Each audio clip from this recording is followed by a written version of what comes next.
Today we are going to talk about different types of formal verification techniques. In the previous lecture we looked at how theorem proving can help. Now we are going to quickly look at how SAT solving would be helpful. The idea of satisfiability basically mean if you are given a set of expression, in this example these are Boolean expression, then can we find assignment to these variables so that all of these expressions are true. So, for example, if you give it to a SAT solver, it will come up with A equal to 0, B equal to 1, C equal to 0 and D equal to 1. Now, just by looking at it, it may seem like, oh, who cares finding SAT assignment. As I go along, you will see this is useful everywhere, anywhere and everywhere. If you want to solve, if you want to play with SAT solver, and there are many SAT solver, there are conferences, SAT conferences, but I always put this one because this is what I learned first, but as you realize this is more than 20-year-old. So, what SAT solvers again is the same thing, it takes the design, takes what you are trying to prove and then construct something called conjunctive normal form and proves it, mathematically proves it. Now, the most widely used one that Professor Korfa teaches in IIT Guwahati also is the model checking. This is widely used as a formal verification technique for verifying functionality, security or reliability, any types of guarantee, real time guarantee, thermal guarantee, power budget guarantee, people all use model checking. And the basic idea is very simple, you give the model which is the design that you are trying or implementation that you are trying to check, and the specification in that context which is the property you are trying to check. Think from a traffic light controller, let us say one of the scenario you want to test, both side of a traffic light controller should not be green at the same time. If that is what you want to write, the traffic light controller design you have, the VHDL, Verilog, whatever language you wrote, and the property you write both sides should not be green at the same time, you provide, and then model checker will check your implementation and either say yes, the property is satisfied, it will never, this problem will never happen for the lifetime of that system, or it says yep, here is a sequence of event, a car waiting, a pedestrian press the button, another car waiting here and both sides will become green because of a mistake. So, then you get that counter example, designer can use it to fix the system. And now I want to show you how, so basically property checking in the back end, it constructs something called binary decision diagram. The expressions you give, it constructs the diagram, and depending on the number of variables and the possible values, it can become, or the interactions of those components can become exponential very quickly, because you are not trying to solve it for one clock cycle, you are going to solve it for either next million clock cycle or for eternity, and that unrolling of that binary decision diagram, you can already see for two possible values what are the values of B, for two possible values what are the values of C, and then if you think about this unroll for all possible time steps, it is going to be huge, exponential, and that is where the state space explosion will happen. If you want to think little bit more layman terms, if this is your state machine, if this is your state machine and you are doing state transitions, every possible place you have so many possibilities, and then think about somebody who is checking for you, really walking through all possible path and trying to see in any state is there a violation. If there is, it found a state there is a violation, then it will construct a counter example from there to all the way to start state, and that is going to be the counter example. So, possible states after unrolling is really the state space explosion. Now, binary decision diagram, this exponential nature can be controlled in a specific scenario where you do not want to prove for eternity, you may want to prove for only next time step. If a car is waiting within 10 seconds, it should get a green light. Let us say you want to give that guarantee. Any kind of bounded guarantee, we can use the notion of bounded model checking where satisfiability would be helpful. I am not going to get into the detail, but simply saying that if you know the initial state or the equations or normal forms, if you know the state transitions for let us say this particular example for k cycles, and you write the negation of the property you are trying to check or the behavior you are trying to check, and you give it to a SAT solver. If SAT solver can find for an assignment, so then basically that assignment itself is the counter example. Why? Because we are giving the negation of it here. So, this is kind of for a scenario that is bounded, then you can quickly use SAT solver to do model checking, and this is known as SAT based bounded model checking. Now, let us talk about equivalence checking.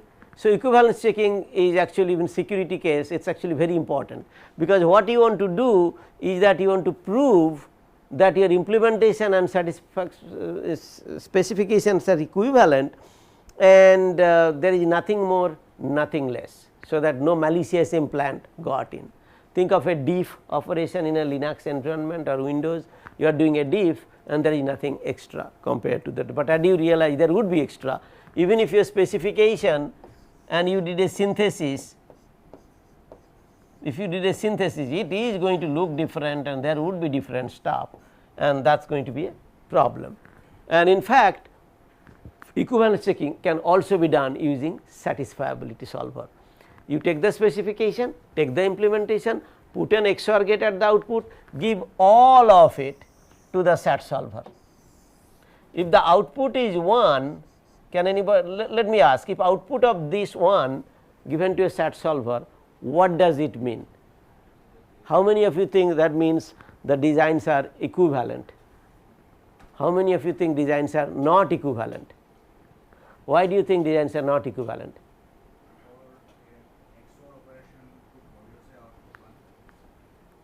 Thank you. If for XOR output to be 1, either this is 0 1 for a scenario or input, or this is 1 0. So, these two input has to be different. For these to be different for a same input, that basically means they are not equivalent. First of all, equivalence checking does not take any input. I just for the sake of illustration showed this, but it simply means there is a input, there is a possible input for which output would be different, that means they are not equivalent. Now, in general equivalence checking problem is a hard problem. So, sometimes people map it to a different domain. If you cannot solve a problem in Boolean domain, you map it to polynomial domain. So, instead of binary level, you can think of doing word level, and polynomial domain there are a lot of interesting properties. So, polynomial domain, for example, division operation is nothing but subtraction. So, then you have your implementation polynomial, specification polynomial, equivalence checking is basically you are subtracting. If you have bunch of polynomial, you keep subtracting until you get a 0. If you get a 0, they are equivalent. If you do not get a 0, that is a good news too. If you do not get a 0, so for example, you got let us say A or B, that is the remainder. That basically means all possible values of A and B that would make it non-zero, these two designs are not equivalent for those. So, in this particular case 1 0, 0 1 and 1 1, these are 3 possible test cases that would activate the bug or the difference. You do not know whether the design has a bug, but this method will give you a test that would activate that bug, guaranteed to activate the bug. Actually, it does even better. If you have a design, you give input, it creates a cone of influence where difference is there. If you apply multiple inputs, multiple cone of influence, and that intersection is where the problem is, you can localize and fix it. And in fact, there are frameworks at least for mathematical or cryptographic applications where you can give a buggy design, it will fix it for you, give the design back to you. So, that is the power. Then the last one is basically symbolic simulation, and the symbolic simulation idea is in binary or ternary simulation you use certain number of vectors, like remember we talked about 2 to the power n vectors, but in a symbolic simulation you use only one vector. So, this is kind of a missing link or a bridge between formal and simulation. Name has simulation, but it is symbolic. Symbolic is the formal simulation, it simulates, but it only uses one test to give you the complete guarantee. So, I am not going to get into the detail, but I wanted to introduce you these concepts. Now, I am going to answer the next important question, which is If people knows that there are all these vulnerabilities, why didn't they design so that it can withstand these attacks, right. So, whether you call it countermeasure, mitigation, there are many, but these can be kind of divided into bunch of classes. I wanted to touch upon some of them before I move on to assertion based security validation. So, before I even get into this, what depending on which domain you are looking at, your security objective should be different. So, I am talking about something about communication domain, and we will talk a lot more on Sunday or delved into it. In the security domain, authentication basically means if somebody talking to you, how do you know it is that person? If somebody says I am Dr. Korfa, how do you know it is actually Dr. Korfa? It is not somebody else. How do you know it? Is it the voice? Large language models can fake the voice. Then, so is it his face? Large language model can also fake the face. Then, so that is basically authentication. Privacy basically means if I am talking to you, I do not want anybody else to know or understand it. That is basically the privacy. Integrity basically means that if I am talking to you, other person may not be able to understand it, but they might alter some of my text or binary, so that when it reaches you, you get a different message, right. So, let us say I am sending a message something similar to this, and the really message goes is I hate you, or maybe some symbol will do, right. So, but of course, the alteration has to be smart enough. If you just randomly change bunch of bits, it will produce some bogus message, the recipient will understand, but whatever it is, that is the key idea. So, once you have those threats, so in security community the key idea is always threat model, what are you trying to protect, and as I go along talk about security assertion, you will see those assertions only good for those scenario. If your application domain has other scenarios, then you have to deal with them. So, authentication you kind of know whether the key, whether the credit card, that 3-digit number, or whether multi-factor authentication, this is how I kind of do it. So, let us have a quick quiz so that I kind of understand, you know. So, the biometric, how would an attacker fake a biometric? How an attacker can fake a biometric? I saw there are so many biometric stations in this building, how would I fake it? Sorry, say again? Taking the fingerprint, right. So, I mean of course, I can chop somebody's finger and carry it with myself, or I can invite you for a tea or coffee, and then from that glass I take it out, put it on a thin film and put it on my finger. So, there are so many mechanisms, and everything can be faked in biometric domain, and it is a big domain. So, that is the authentication. For encryption, takes care of the privacy issue. Any data I am communicating, you encrypt it, and then the encrypted message is not visible, and there is a huge market for it, of course, everywhere it is used.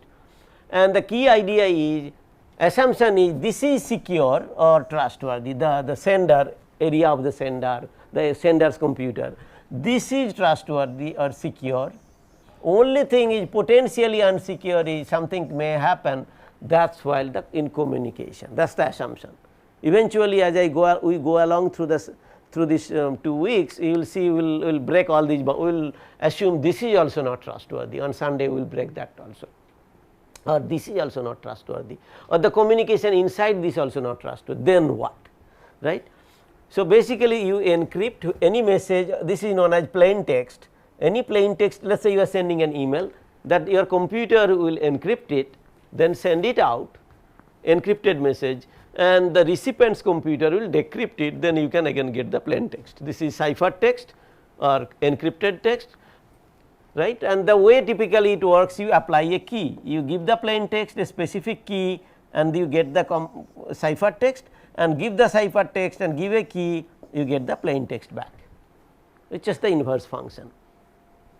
There are many kind of cryptographic systems, and symmetric crypto systems will have same key, both will have same key, asymmetric crypto systems will have different key, and key management is a big issue. Now, I am sending you a email and I want to encrypt it. in a, let us say in a symmetric crypto system, this is easier because both have same key. How would I provide that key to you? Remember, I do not trust the communication link. How would I send that information to you if the communication link I do not trust anyway? Yes, please. There should be an alternate mechanism. I might walk to your house once and give the key or whatever it is. So, either way, key management, key storage, those are important problems too, which I am not going to talk about. Obfuscation. So, Dr. Karfa has a day dedicated for it, but I just want to touch upon the key idea of obfuscation is if you have a design and you do not want your competitor to kind of get a clue of it or steal it, you want to confuse, put some more sentences. If you have a finite state machine, add bunch of random states and transition, do something to confuse the people. That is one way. You can also do logic locking, you can lock until somebody apply a key, they will not understand or it will compute some wrong set of transitions, right. So, there are many ways of obfuscating, and again there is a day. Watermarking, basically you are trying to say this is mine, not yours, right, that is the kind of thing. And let me use, so in the pictures also earlier people used to sign, when people figured out sign can be faked, then they put some digit extra bunch of zeros and ones or some pixel RGB values on top of a picture, so that human eye cannot differentiate it, but if there is any debate any time whether this image is your copyright or my copyright, we will be able to establish it. And the Apple founder Steve Jobs took it to the new level, and most of you probably do not know this Franklin computer. This is when in early days of 1980s there is a company called Franklin Computer. They basically took Apple II and called it Franklin S, and it is kind of carbon copy, not even you copy and rewrite yourself. And Steve Jobs was really pissed off. Those of you know Steve Jobs, read his biography, he basically used to work hard himself, push everybody else to the extent people kicked him out from his own company, right. So, he does not have time or he does not want other people to go to the court, defend and all that. For the first time it costed them a lot of money and 6 months to 1 year. Next time it was, I think it was settled in a week. He or his lawyer on his behalf basically told the judge, please press that button on the Franklin S, and the judge pressed the button and this is exactly came up, stolen from Apple. This was programmed in the firmware. And the good thing about copier, the people who copy or cheat, they actually just do carbon copy, always that is the case, because they do not know what to modify. If they modify, they have to debug, and they do not have that much of money, IQ, whatever to debug, so they just take everything. So, everything was copied, including this footprint or watermark. So, if you press specific combination of button, it would display on the screen, stolen from Apple. So, I think that is a very interesting idea of watermark. The attacker will not know about the watermark. When you want to prove it anywhere, it is trivial for you. Any question? So, then last component is physically unclonable function. So, this idea actually this is one of the interesting idea. When life throws lemon at you, what do? You make lemonade. If somebody throws you to the river from the bridge, what do? Just swim, right. Okay. So, when you do not have a choice of throwing somebody else back, you just basically swim. So, physically unclonable function, the inventor Srinivas Devdas observed something interesting, and that to solve a very interesting problem. Remember, I talked about key management is a serious problem. One is sharing the key, how do I share the key? Second is where do I keep the key in my device? It is typically in a non-volatile memory, supposed to be safe place, but all the side channel attack Dr. Karfa talked about, this whole key idea is either you steal it where it is stored or when it is transit steal it, right, that is the whole idea. So, that is one problem, and this physically unclonable function solves another problem. Let us say somebody bought the phone and there is a problem and everybody would be finger pointing, you know, right, when something goes wrong everybody wants to find a scapegoat except themselves. So, the idea is when say, oh, here is a chip and it was manufactured at TSMC Taiwan, they will say it was not manufactured in our facility, everybody will be throwing finger. So, that is why there is a mechanism who is cheap, was in manufactured where, how many copies of that Amazon has. So, this keeping this inventory costs companies billions, and then everything gets screwed up. Instead, this physically unclonable function idea, let me talk about the idea for a moment. It comes from the thought of process variation. Let me show that to you. So, what you see is not what you get, this is what you see, this is what you want to get. Now, what is it? It is not important. Is it a transistor? Is it a connectivity? In a photolithography, this is exactly what you want to manufacture. Now, what would actually happen is the following, this will happen, and first of all it does not look same, second of all the curves are not exact vertical, third of all some area is little thicker, it is all nanometer level. So, you have to understand that some areas are really thicker, some are thinner, some might not even be drawn. And what does that causes problem in layman terms? If you have an AND gate, it may not behave like an AND gate. You give 1 1, it may not be 1, it could be something else. And even worse, sometimes it will produce 1, sometimes it will produce 0. That is one problem. Second problem is the propagation time, the propagation delay, that differs from AND gate to AND gate. If you manufactured 1 million AND gate, each of them has their own personality. Some of them take 0.1 nanosecond, some 0.11, some this way, that way. Variation is minor, but it still there is a variation. That is process variation, and most designers, VLSI designers struggles with this process variation. As it getting from micron regime to nanometer regime, smaller and smaller, this process is becoming bigger and bigger problem. So, Srinivas Devdas looked at it and say, oh, this is an opportunity. If everybody has their personality, if I ask 3 AND gate, 4 AND gate, ask them some question, how thick you are, how much of your delay, and if I create a signature out of it, that would be a unique signature for each chip. Then I can always trace back and say where it is manufactured, who asked it to be manufactured. It is not just that processors, 1 million processor manufactured the day, each of those 1 million can be tracked.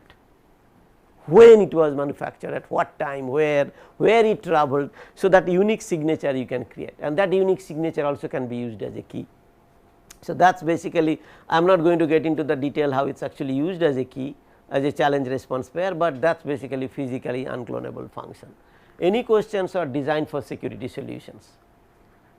There are many such solutions. The key idea is you want to design such that it is secure by design. But as you will realize that people, it would still be an attack. So, 2014-15 time frame, when I was trying to push this idea that security verification, which I am going to start now, there is a lot of pushback. What is there to verify? I am sending an email to you, it is encrypted, problem solved. I had to convince people that even if in your company somebody is designing the processor, somebody designing the memory, another group is integrating the processor and memory, do they test before giving it to customer, or you kind of believe each of the group, you do not.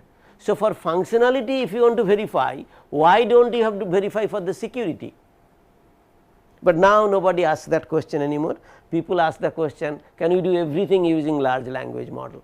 And that is where the trend is going. People want to do everything using large language model, right. So, what I am going to talk about different types of vulnerability and how do we use security assertions and where does it fit into the big picture. Remember, we talked about simulation based verification and formal verification. Security based thing fits into the simulation based validation, because you are doing assertions, and I am going to do assertion for 4 different scenarios. So, before I go into this detail, let me talk little bit about assertion. So, first of all, in terms of verification effort over the years, the assertion based validation, what kind of people are doing, and this is kind of a number from that study, which is 32% or which is even less than 50%. If you look at how people were verifying your design, these were categorized for, this is for ASIC designs. So, assertions are used, what percentage of designs were using assertion based validation different year. So, for example, 2020 about 80%, not 80, about 75% of the design were using assertion based validation. And if you look at FPGA based design, then about 48% of them are using assertion based validation. Now, people are also using other things, as all of them are simulation based validation, code coverage, functional coverage, test generation based coverage. There are many categories, many information. I wanted to just give you a broader picture that no matter whether ASIC based design, FPGA based design, assertions are widely used. Now, let us talk about what is assertion, why do we care. How many of you used assertions? Okay. Assertions are there supported by every language in the world, every language. So, to understand that, let me take this silly example. You are opening a file results.txt to do something, and then you want to write to that file. If for any reason the file pointer is null, then you try to do this fwrite, it is going to produce segmentation fault code dumped. Can anybody tell me why would file pointer be null? I am just opening a file. Why it would return a null pointer, a file open function? It is a programming question. Go ahead.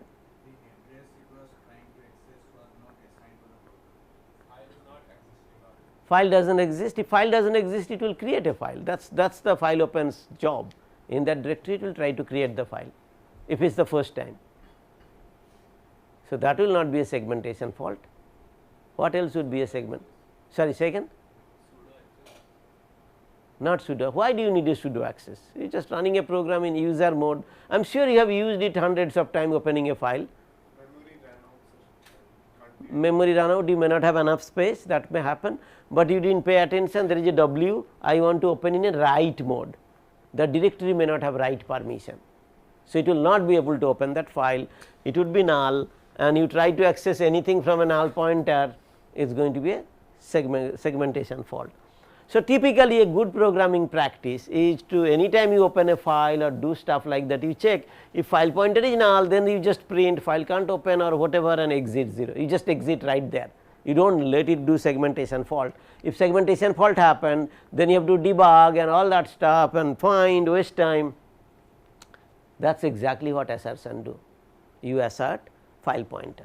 Now, in this example, I have only one variable. This could be a complex equation. Any complex equation you can put it there, assertion will monitor it.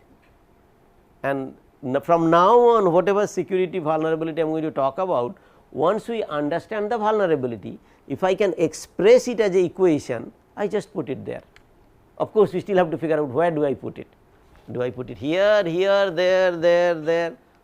So, you have to find out what equation to put and where do I put it. Let us make sure all of you are with me.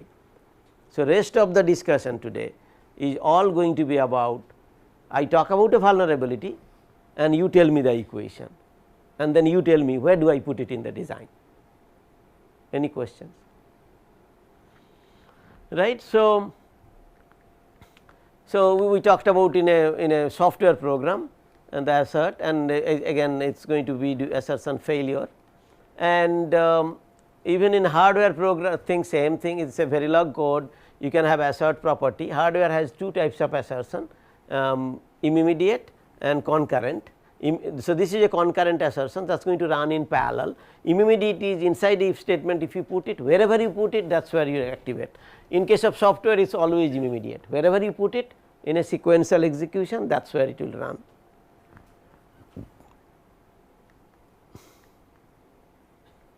So, in terms of applicability, in a hardware design, people can do in gate level, RTL, TLM, you can put assertion wherever you want.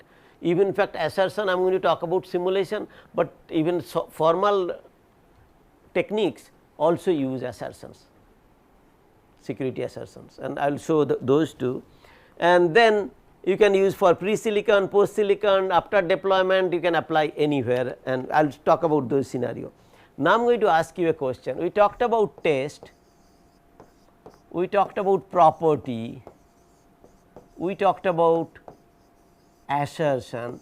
Can anybody tell me from these English words, are they related, not related, how are they related? I want to see hands please. Test, property and assertion. Yes, please. It's related. How are they related? Like in assertion we debug, so if testing is same. Testing They are same. So, property P, assertion A, test T, property equal to assertion, they are pretty much just the same. The way we distinguish, property is something in a formal or some description, assertion is something we embed in the design, Verilog, C, Java, wherever we call them, but they are actually same, they have same intent. How they are used, that is different. For property checking, when you property check, you formally verify guaranteed. Assertion, when you check, is only during simulation. If that if statement gets activated, only then assertion would be checked. It does not guarantee you anything, but it has the same power. So, that is why I said they are equal. How they are used, it is different. Property is typically used in formal verification to provide the guarantee for eternity. Assertion is like a simulation time checker. If you run, let us say 10 test cases, it might not activate it, but that does not mean your design is correct, that does not mean that assertion will never violate. Only thing it says, about the time you simulated, that assertion did not fail, but if you simulate another millions of test cases or millions of clock cycle, maybe it will violate. So, that is why no guarantee. It is actually people use that as a runtime checker, and this is a static time checker. You can think of it, this is a dynamic verification, this is, but their power is exactly same, what they can represent exactly same. Now that we established it, property, now you think of an assertion or a property, every instance of it, let us use the word assertion, because in the simulation context it makes sense. Every instance of it, every point is a test. So, I can have millions, actually infinite number of tests on this line. If property or assertion has been checked or guaranteed, you proved something for eternity, but if you checked a test, you only proved for that instant. So, then if you want to put that logic of how I did, T is a subset very tiny subset of a property. If you can have infinite of them, then they will be equal to the property, because a property actually checks one point in the story. Different test case will check one instance of that property in that time frame. Yes, please. Sir, can't we say that property is the verified assertion?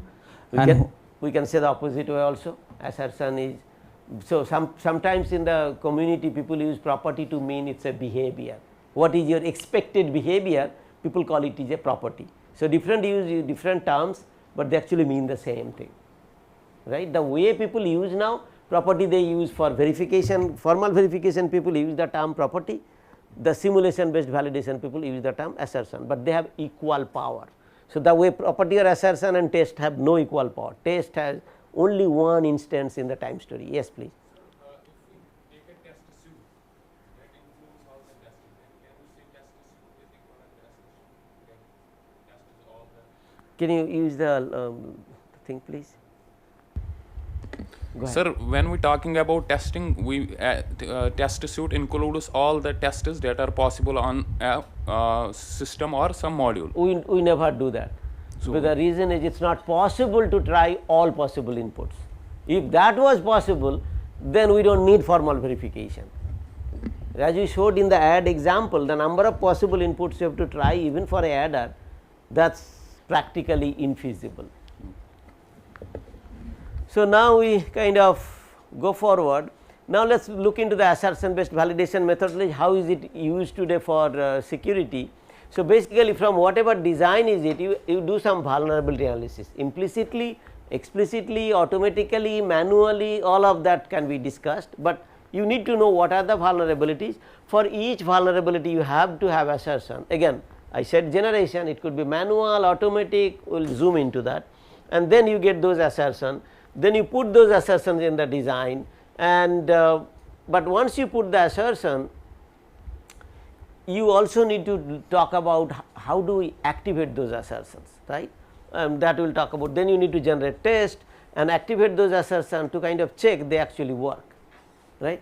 So, let us first talk about assertions are for covering certain scenarios. Again, this could be functional scenarios. In this case, I am just focusing on security vulnerability. So, that is why I am talking about it, but this could be functional scenarios and you get the assertion. Once you have the assertion, why do you need test? Because I thought we discussed assertion is more powerful than test. Why do I need the test in the story? Why do I need even this block? Why can't we get rid of all of it? Let us answer that question. Why do I need it? What is the job of it? I do the analysis, I find the vulnerability and I just put the assertions in the design, so that during runtime if anything goes wrong, assertion will fail. I know. Why do I need the test? Sir, because after we do the assertion, we need to test. We need the test cases so that we can test that assertion. We want to check, thank you, that is correct. We want to check if the assertion is valid. Remember, assertion, we wrote assertion within bracket file pointer, but assertion could be very complex equation also. The equation you wrote to represent that scenario, complex scenario, maybe you forgot it, A greater than B and C, maybe it should not be greater than, maybe it should be less than or greater than equal to.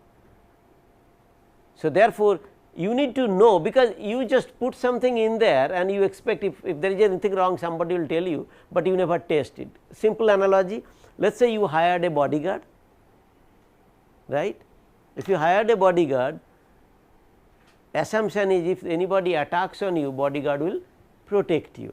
So, in this example U is the design, bodyguard is the assertion. Now, the question is, how do you know when you are in your life is in danger, your bodyguard will help you? How do you know?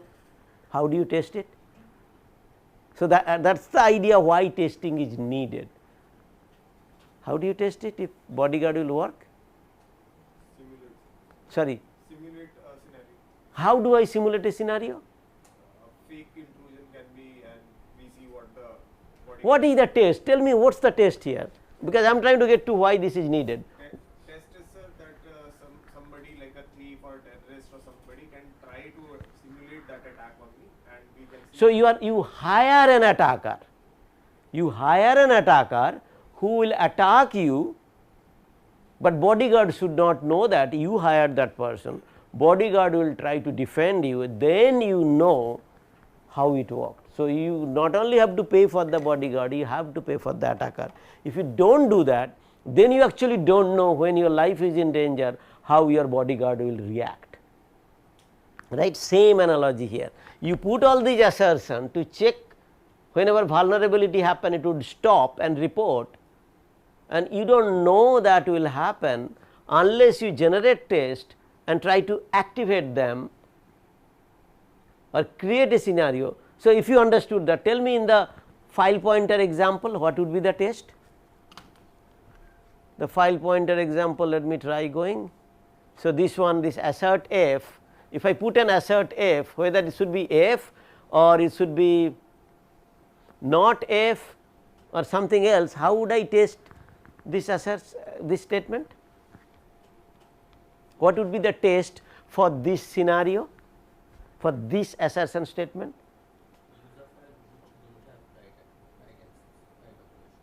Now, tell me exact thing that I can do. I am running that program in a directory. What exactly should I do to create a test case that would activate this assertion? I want this assertion to fail. What should I do? Yes, please. I should try to open a file that had a read only attribute. Yeah. So, I create a file in that directory, take the write permission off, something like change mode -w results.tex. So, first I open that file or create that file, then I take the write permission off, that is the test case. Then you run this program, then it would fail. It is supposed to fail if you wrote it right. Maybe then you will say, oh no, I need to put a not here or some stuff like that you might have to do. So, I want you to understand a test case is something practically you can do, and in this particular case as we go along we will talk about test case and test generation, right. Now, let me show you the big story how actually work. First of all, you need to know what your threats are, a threat model is, what you are trying to cover. If your threat model is not correct, then anything you generate is not useful. So, what your threats are, then you do, given a design, you do vulnerability analysis. This is your design that is coming in, you know what you want to check for, you check those and you generate the assertion, and I will show how to do and what to do. I will zoom in further, and those assertion you put it into the design and you do assertion based validation and all that stuff. You basically simulate whatever you do, and if there is a failure, then basically you fix that in the design. If the assertion itself is invalid, remember two things can happen, either design has a problem or something is going wrong, or the assertion you wrote A and B or A greater than B, that itself is wrong. So, it could be you are fixing the assertion or you are fixing the design, and that story continues. And because it is simulation based validation, there is no guarantee how many assertions are needed. Same thing for formal verification. Property checking guarantees you design satisfies that property, but how many properties should I verify to completely verify the result, that is an undecidable problem in computer science. Analogy, traffic light controller, we check both sides should not be green at the same time. If you check that property, it only guarantees that thing will never happen, both sides should not be green at the it will not guarantee you, maybe both sides would be red all the time, or one side will never become green. All of those things can happen, and that is not a correct design, right. Whichever property you check, it guarantees for that. But how many properties do I need to do? Do I have enough properties? Do I have less? That is a undecidable problem. Now, how does this assertion generation happens? The way it works, basically I will zoom into some of them. It could be static code analysis.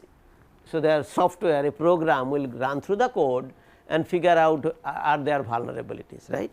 Or it could be when things are running, it could be doing execution trace analysis, like malicious implant. There is a day dedicated for hardware trojan, you will understand. It will do that kind of analysis to find or create assertion and put it onto the system just to check if there is a trojan, if it gets activated, that assertion will fail. While you are running, program execution will fail, it would report something, so that you can go back, debug and fix it. And the assumption is you were not able to find that trojan before execution. If you could have found it, you could have got rid of it, you do not need that assertion to run. In fact, in real world scenario, many companies, they check everything before it goes to the customer, but they still keep some assertions in the system, the very critical one. The reason is, some of the scenario you checked, maybe you could not check it completely, or even if you checked, maybe the surrounding conditions will change in such a way that you did not envision as a requirement or a threat model. In your threat model, that was not there, how attacker will try to attack. I will give you an analogy. So, most country, when they design their defense equipment, they do not want, they want to keep feature in it, so that any enemy hand, when it goes, enemy will not be able to figure out, typically in the form of kill switch. If it figures out or thinks I am in enemy hand, it would self destruct.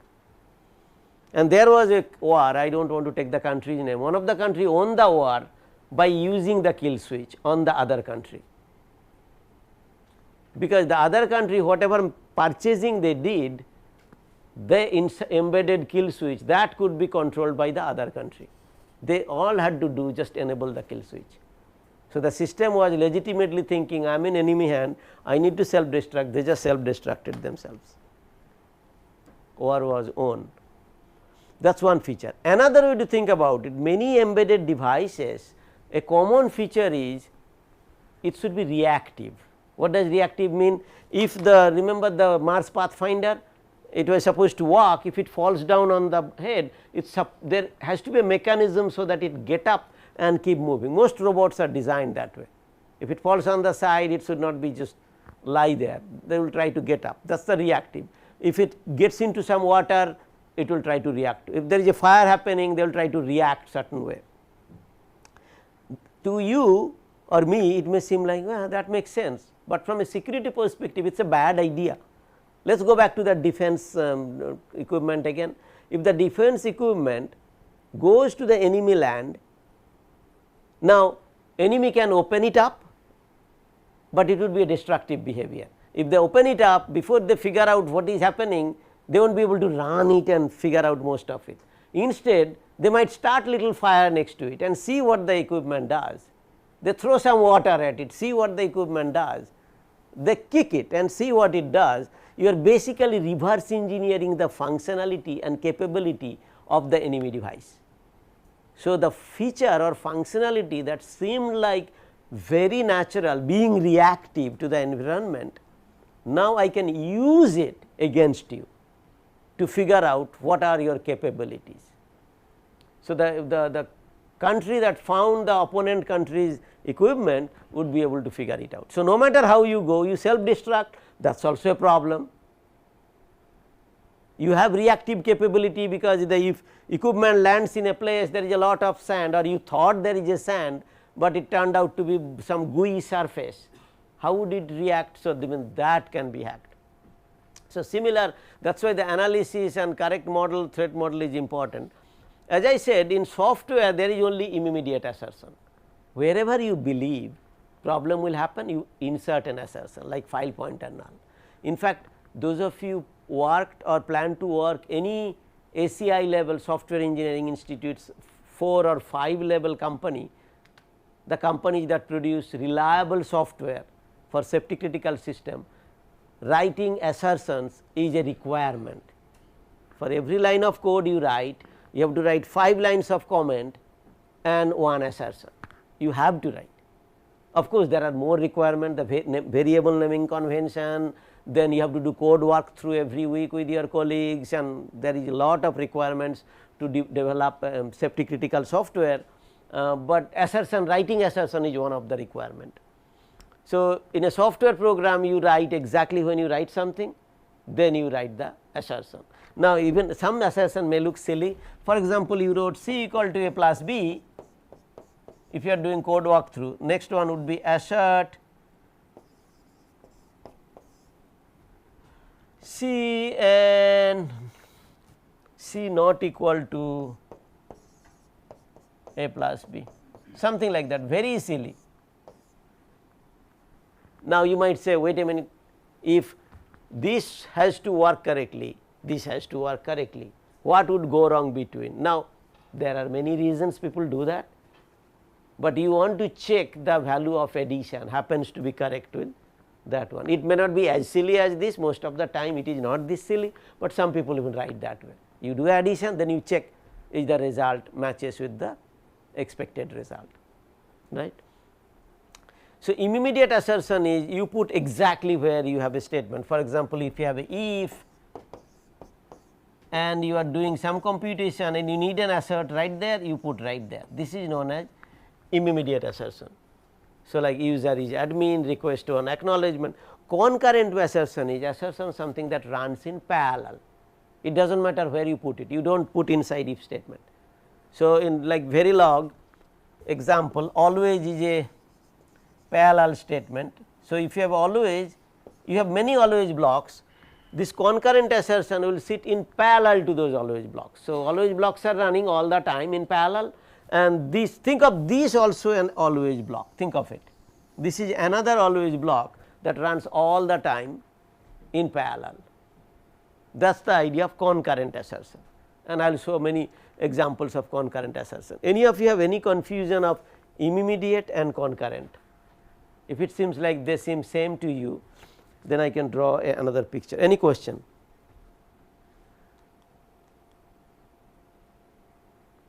So, if this is your program, think of processor, memory, you might have written this way, but they are in hardware they are running in parallel, in software they are sequential.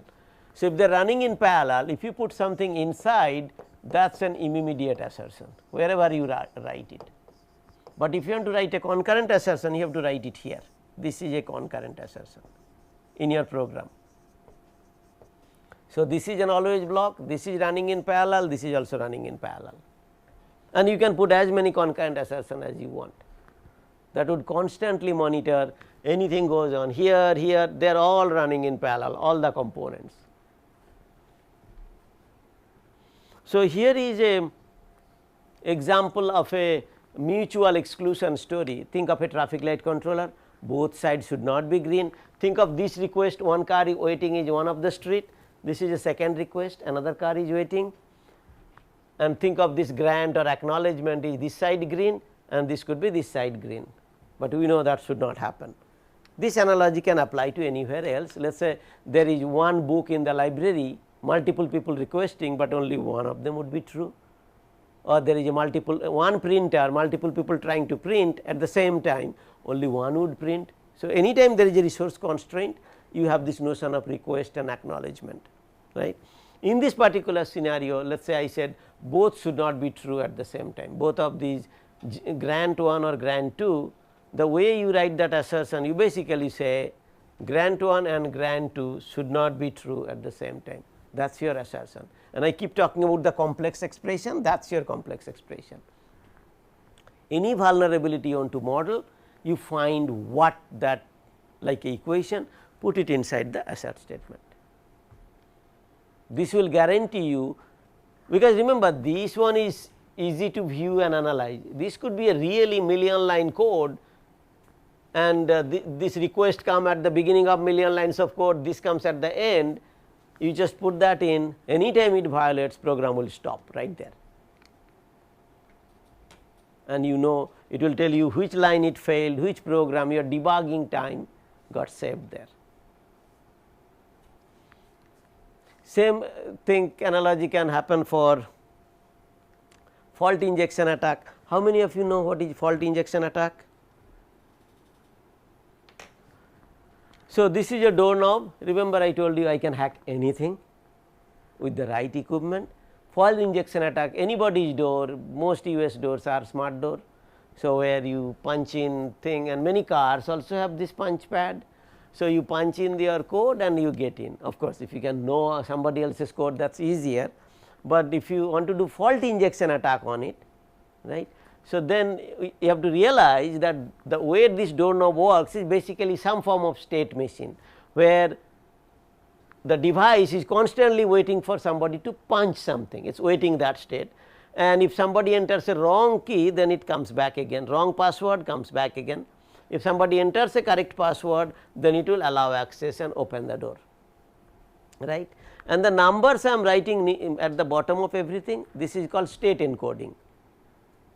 So, then if I can just, and if you look carefully, this number, if it is not visible from the back, this number is 000 and allow access is 100, having distance of 1.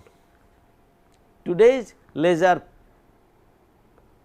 pointers basically, so there is an integrated circuit of course inside, and if I can throw a laser beam at it, if I do it right, hit it right place, I can flip this bit from 0 to 1. So, I am at this state, I did not enter password, I can flip that bit to 1. So, it will become this state 100, and I can rotate the knob, now I can get in. So, today's laser fault injection attack or the laser beam is smart enough to flip any one bit for sure, any one bit. Up to 2 bits can be done by pros like me, beyond 2 bits, 2 consecutive bits, if it is far away no problem. More than 2 bits is not state of the art, people can do with some probability, it is not like 99% guarantee, right, it may or may not happen, but 1 bit is like a piece of cake. Now, some of you are looking at it thinking, wait a minute, I am just trying to fool you guys, this state is here in the state machine, that state is there, why flipping something here will take you there? How many of you are thinking like that? Yeah, you are thinking that way because you might not have done digital design or the way it is implemented. The way it is implemented, or any state machine, the way it get implemented, there is a state register and then there is a combinational, a sequential logic, state register and a combinational logic. Depending on the value here, it does the action. So, the way you are visualizing here as if there are 4 different registers, no, there is only one register, because a system is not in all the 4 states at the same time, it is only in one of the state. Which state? That depends on the value on that register. Initially is 0 0 0, all I have to do through laser beam, I have to change that first 0 to 1. If I do that, this logic will believe I have entered the password, that is how it became 100, because typically this logic updates based on what is going on. Because it observes is 100, it will open the door for me, that is the catch. But again it is difficult, it is not for naive people. First we need to know the state encoding or FSM, what is implemented inside, we need to know. Second, we need to know in that chip where exactly is that register. Third thing, we need to know what is the Hamming distance between wait state and the allow access state, which bit need to be flipped. Out of these millions of possible point on this chip surface, where exactly that bit is, you have to exactly point to that one, otherwise it will flip something else, some random stuff will happen. Yes, please, I saw a hand. Okay, thank you. So, okay, that is laser fault injection attack. The way we talked about power side channel attack, there are different types of attack. This attack is very powerful, and the way you fix this, the way you design finite state machine. If I know the capability of a laser beam is to flip one bit, then I want to make sure between non-secure or normal state and secure state, the difference is more than one bit. You have to do the state encoding. So, in this example 3 bit register will not work, you need 4 bit register, you need to make sure the number of Hamming distance or the difference of number of ones. So, if this is 0 0 0, I could have created this maybe 1 1 0 0, at least 2 bit difference, assuming laser beam has the capability of flipping 1 bit. If laser beam has capability of flipping more than 1 bit, I might have to do 1 0 1 1 0 1. Of course, I have to make sure other people have according encoding. So, we have to make sure the Hamming distance difference between these 2 states and these 2 states is more than the capability of laser beam, how many bits it can flip confidently. Now, laser beam is done, I talked about this one. How do I put an assertion here? That is really my question now. All this discussion is great and wonderful. At the end of the day, you as a security engineer in the company, you have to write an assertion, put it somewhere. What do I write? Same thing I tried to simplify, get password, check password, and I simplified instead of 4 state, I simplified 3 state. It has other problems, I will come back to that later when I talk about Trojan. Right now, let us focus on those 3 states. You as a verification engineer, what would you test? Yes.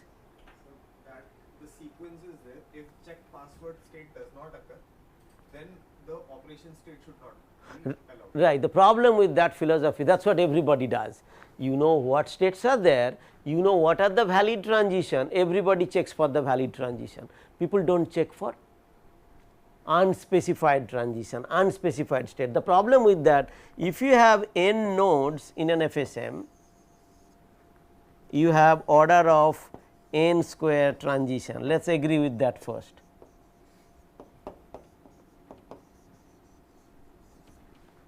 If you have n nodes, there are order of n square transitions possible, but in real design you are going to have order of n states. Like here you have 3, if you ignore some of the 9 was supposed to be there, but if you ignore few of them, there are about 3 or 4 transitions. That is what people are going to test.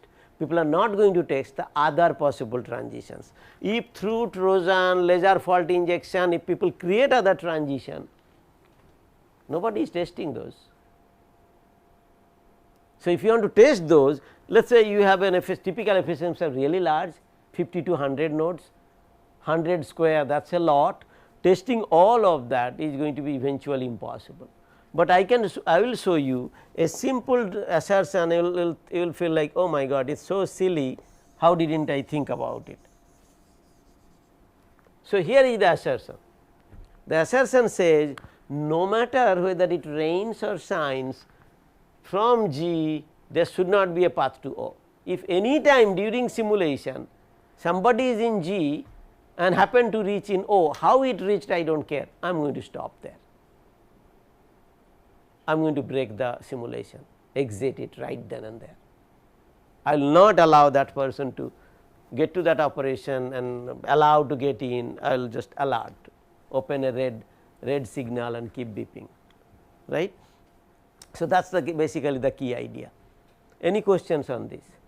So, I do not need a n square assertion, you could have achieved it using n square assertion for every possible path that was not allowed. Remember n square, order of n square transitions possible, out of the order of n are legal transitions. So, it is really the order of n square minus order of n, that are still order of n square. Those transitions that are not allowed, I want to write an assertion for each of them. I could have done that, or I could just write smartly one of them.